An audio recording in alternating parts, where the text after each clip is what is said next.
এগুলো ভালো করে ভাজা হলে এবার একটা বাটির মধ্যে cornflour, soya sauce, tomato sauce ভালো করে গুলে নিয়ে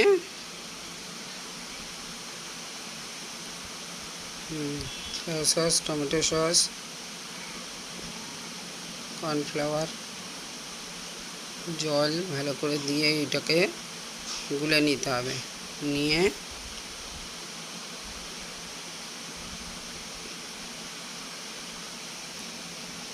এটা করার মধ্যে সবজিগুলোর মধ্যে অ্যাড করতে হবে।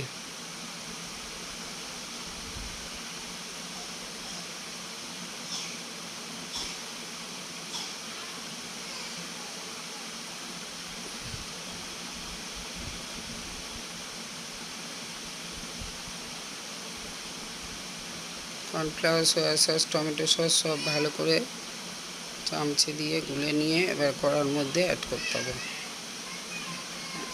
আর একটু জল অ্যাড করে দিয়ে এর মধ্যে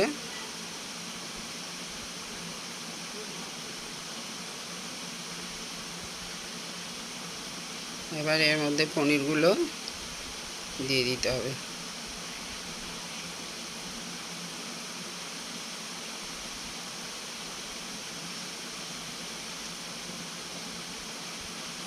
পনিরগুলো দিয়ে ভালো করে নাড়াচাড়া করে 10 মিনিট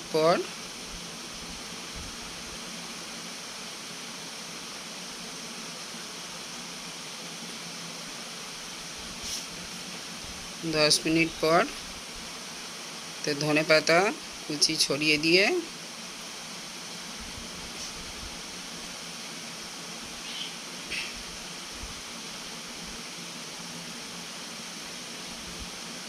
পনিরের উপরে ধনেপাতা কুচি ছড়িয়ে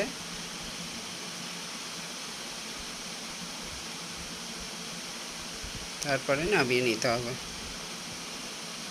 তো বন্ধুরা, আজ এই পর্যন্তই বনানীর হেসেলের রান্না সমাপ্ত হলো।